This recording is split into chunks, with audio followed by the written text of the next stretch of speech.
Bonjour, je suis heureux de vous retrouver pour cette recette. Aujourd'hui, nous allons réaliser ensemble des canestrelli à l'anis. C'est un gâteau que j'adore manger autour d'un bon café. Allez, maintenant on passe aux ingrédients et suivez-moi tout au long de cette petite vidéo. Pour les ingrédients, il nous faut pour cette recette 325 g de sucre, 150 g de beurre. Alors c'est du beurre pommade, c'est-à-dire qu'on a laissé le beurre dehors à température ambiante pour qu'il ait la consistance tout simplement d'une pommade. On a 3 œufs, 75 g d'huile d'arachide, 45 g de pastis, 750 g de farine auquel j'ai déjà mélangé 7 g de levure chimique et 135 g de graines d'anis. La première étape de notre recette, elle est simple, ça va être de mélanger le beurre pommade que vous voyez là. Après, une fois qu'on a mis le beurre pommade au fond, on rajoute le sucre.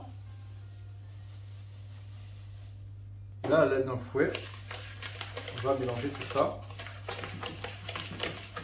Voilà, on mélange bien. Vous avez vu, hein, la couleur a changé.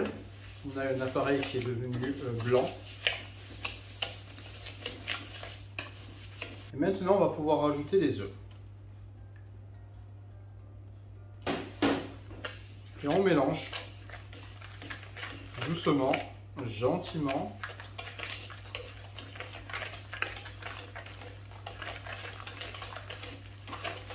Pas de grands gestes, c'est juste un mélange qu'on souhaite réaliser. Voilà, là l'appareil est homogène. Hein. Voilà, là on a la bonne texture.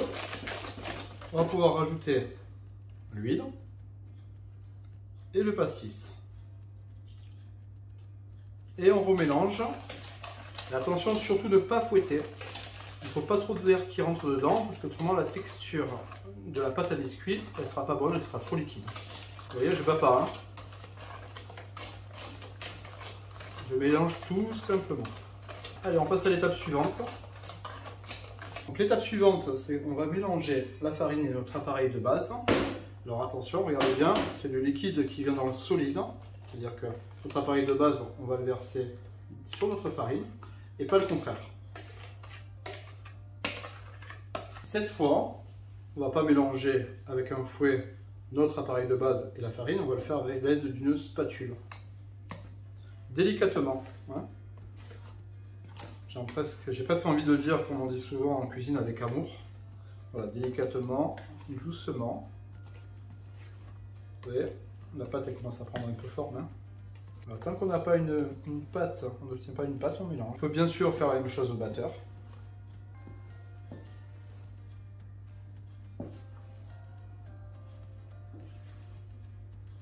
Voilà, ça commence à prendre forme.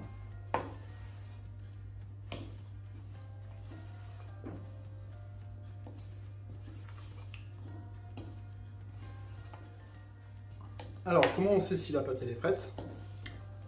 Alors, tout simplement, hein, vous prenez avec la main et vous regardez si vous arrivez à la bouler sans qu'elle colle à la main. Là, vous voyez, on commence déjà à avoir la bonne texture. Hein. Je vous montre. Et vous voyez, elle ne colle pas à la main. Hein. Faire une petite boule, il n'y a pas de problème. Et c'est à ce moment précis de la recette où on rajoute les graines d'anis. Toujours pareil, à la spatule, on va les incorporer gentiment.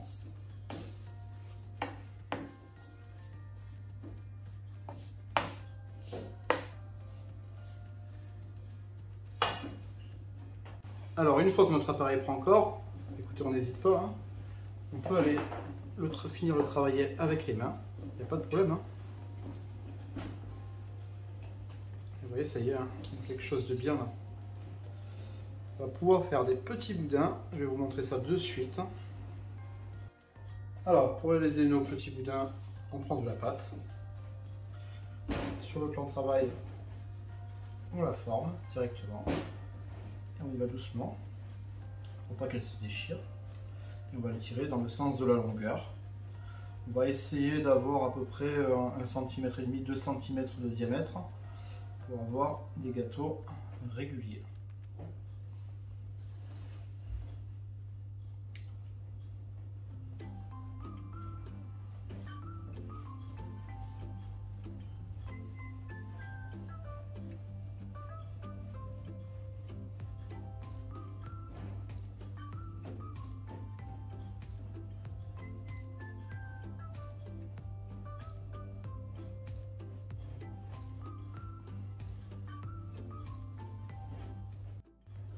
Donc voilà, on a plusieurs petits boudins. J'en ai fait des plus longs, des plus courts. Je vais vous montrer maintenant comment on le détaille. Et pour qu'on ait un travail régulier, on va se servir d'une mesure. On va se servir de l'index comme patron. Donc l'idée, c'est de mettre son doigt ici et de couper en diagonale. On fait la même chose. Là, vous ne pouvez pas vous tromper. Et comme ça, on a à peu près un travail régulier avec des gâteaux qui auront à peu près tous la même forme.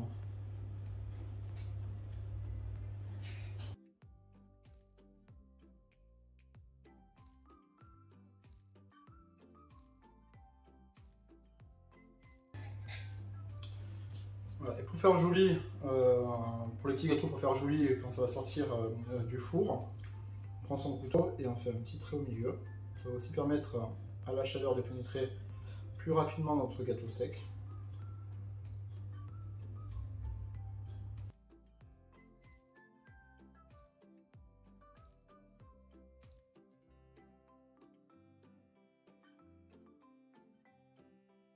Donc voilà, il n'y a plus qu'à les mettre au four à 175 degrés pendant 20 minutes et après on regarde le résultat.